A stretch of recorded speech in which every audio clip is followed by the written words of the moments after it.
Purchase of the following item. यहाँ पर क्या बोला जा रहा है कि 5% जो है सेल टैक्स ऑलरेडी ऐड है जो भी सामान हमने परचेस किया हुआ है।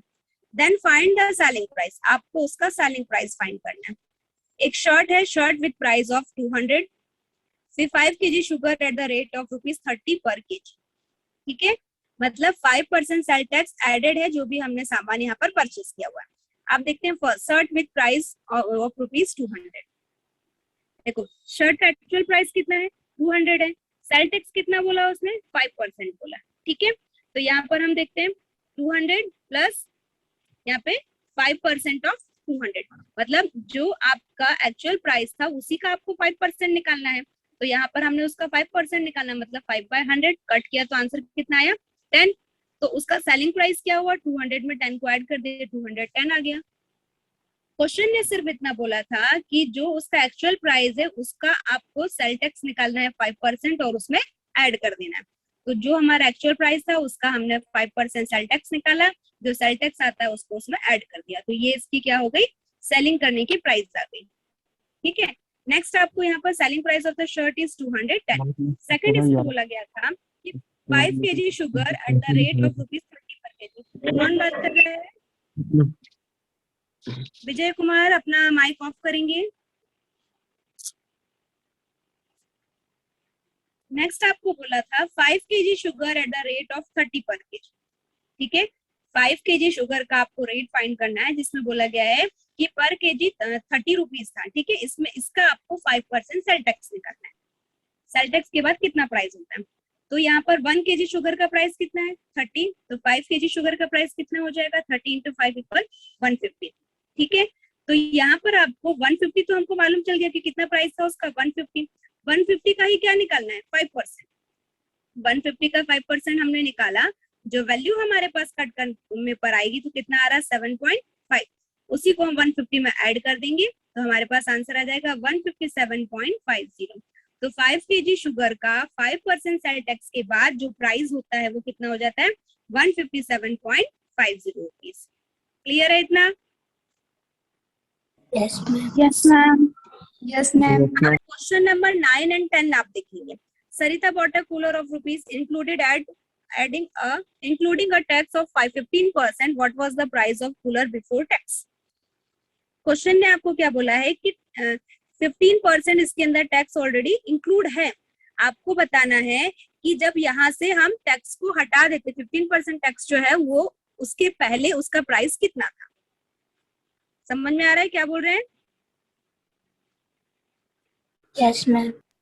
Yes ma'am. क्वेश्चन ने आपको सिर्फ ये बोला है कि 5750 जो है एक कूलर का प्राइस, उसमें 15% टैक्स जो है इंक्लूड है। ठीक है, तो आपको 15% टैक्स जब इंक्लूड नहीं होता तब का प्राइस बताना है। ठीक है, तो ये आपको क्या हो गया, आपके इस क्वेश्चन के जैसे है, क्वेश्चन नंबर 4 के जैसे। क्वेश्चन नंबर 4 में भी वही था, मोटर बाइक उसने जो खरीदी थी उसमें 12% सेल टैक्स था। 12% सेल टैक्स के पहले उसका क्या प्राइस था। तो question number 9 as it is question number 4 के जैसे आप सॉल्व करेंगे। ठीक है, क्वेश्चन नंबर 4 को आप लोग देखिएगा, मैंने आप लोग को उसको भेजा हुआ है, अभी ये सेंड किया हुआ था उसका नोट्स, उसमें आप चेक करेंगे। तो question number 9 as it is question number 4 के जैसे होगा। ठीक है, question number 10, Suraj brought a television for ₹10,260 including a sell tax of 8%. What was the price before tax? Same question है यहाँ पर। ठीक है, इसमें भी 8% टैक्स ऑलरेडी इंक्लूड है, आपको 8% टैक्स के पहले उसका प्राइस क्या था वो बताना है। तो क्वेश्चन नंबर 9 और 10 दोनों ही आपका क्वेश्चन नंबर बनेगा। समझ में आ रहा है? Yes ma'am. Yes ma'am. Next हम यहाँ पर देख रहे हैं, आज जो हम लोगों का आज पढ़ने का है वो आपको बता रहा है interest and compound interest. Simple interest क्या होता है सभी जानते हैं। सिंपल इंटरेस्ट क्या होता है,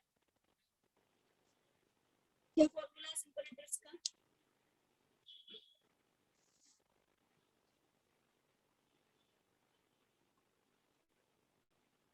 बताइए।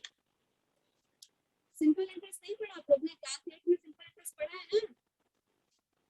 Yes ma'am. क्या फॉर्मूला होता है सिंपल इंटरेस्ट का?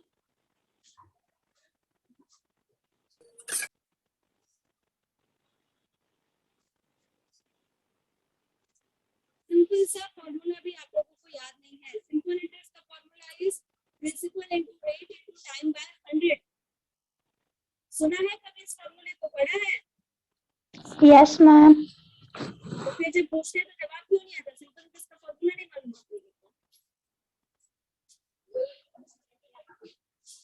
P into R into T by 100 लिखते हो हमेशा? मैम हाँ, वॉइस नहीं वॉइस नहीं आ रही है? Yes ma'am. अभी आ रही है? यस मैम आ रही है। Yes, ma'am. देखिए यहाँ पर आपको क्या बताया जा रहा है कि इंटरेस्ट होता क्या है। सबसे पहले हम ये करते हैं कि इंटरेस्ट क्या होता है। इंटरेस्ट जिसको हम हिंदी भाषा में बोले ब्याज। Voice is not clear. बेटा नेटवर्क इशू है, मैं पहले बोली थी कि आज नेटवर्क ज्यादा परेशान कर रहा है। अभी भी वॉइस नहीं आ रही? Yes, ma'am. नहीं आ रही है। एकदम स्लो आ रही है मैम। अभी भी नहीं आ रहा वॉइस? मैम आ रहा है। आ रहा है ना? चलो देखो इंटरेस्ट क्या होता है। देखो हम क्या करते हैं, जब किसी से कोई भी पैसा रुपए जो है बोरो करते हैं, उधार लेते हैं, ठीक है। एक फिक्स टाइम के लिए हम किसी से क्या कर रहे हैं, पैसे को उधार लेते हैं, हम बोरो करते हैं। तो उस फिक्स टाइम तक के क्या करता है सामने वाला, हम पर इंटरेस्ट चार्ज करता है। जैसे बोलता है 5% इंटरेस्ट के साथ मैं आपको 4 मंथ के लिए दे रहा हूँ, 1 ईयर के लिए दे रहा हूँ, 2 ईयर के लिए दे रहा हूँ, 5 ईयर के लिए दे रहा हूँ। तो वो टाइम क्या है आपका फिक्स है कि 5 साल में या 3 साल में या 2 इयर्स में आप मुझे इतना पैसा वापस करोगे विद इंटरेस्ट, ठीक है। जैसे मैंने 500 बहुत धीरे आ रही है। बेटा नेटवर्क इशू है। Yes ma'am. अभी आ रहा है आवाज? यस मैम आ रहा है। तो इंटरेस्ट में आप लोग को समझा रही थी कि वो क्या होता है जब भी हम किसी से भी पैसा उधार लेते हैं, ठीक है। जैसे एक चीज है ये कि किसी ने आपने किसी से 10,000 क्या लिया, बोरो किया कि मुझे 10,000 चाहिए, ठीक है। सामने वाला देने के लिए तैयार है और फिर जिसने वो पैसा उधार लिया है, जैसे मैं पैसा उधार ले रही हूँ 10,000, तो मैं बोलती हूँ मैं 3 साल के अंदर आपको वापस करूंगा। तो सामने वाला क्या बोलता है 3 साल के 3 इयर्स में आप मुझे रिटर्न करोगे, तो मैं 10% एनुअल रेट के हिसाब से आपके ऊपर इंटरेस्ट चार्ज करूंगा। 10% मतलब 1 साल का 10,000 का जो 10% निकलेगा उसी को मुझे आपको देना होगा, ठीक है। तो यहाँ पर उसने कितने साल के लिए लिया है, 3 इयर्स के लिए लिया है, ठीक है। तो प्रिंसिपल रेट एंड टाइम हम लोग फॉर्मूला जानते हैं। हाँ अभी दिखाई नहीं देगा क्योंकि मैं सब आप लोगों को वॉइस में समझा रही हूँ इंटरेस्ट क्या होता है, ठीक है। जैसे किसी ने जब 3 इयर्स के लिए 10,000 रुपीज किसी से बोरो किया, तो सामने वाले ने बोला 10% बेस के ऊपर आपसे इंटरेस्ट होगा, रेट रहेगा, ठीक है। तो जब हम फॉर्मूले में इसको इंक्लूड करते हैं तो आप देखेंगे 10,000 का 3 इयर्स के हिसाब से जो इंटरेस्ट बनता है वो होता है 3,000। मतलब 3 साल बाद जब वो पैसा वापस करेगा 10,000, तो 10,000 वापस नहीं करेगा, 13,000 को उसको वापस करेगा, क्योंकि 3,000 क्या है उसका इंटरेस्ट है, तो उसने 10% के हिसाब से आपसे बोला। तो ये होता है इंटरेस्ट, जिसको हम सिंपल इंटरेस्ट बोलते हैं। एक इसके अंदर होता है कंपाउंड इंटरेस्ट। कोई जानता है कंपाउंड इंटरेस्ट के बारे में?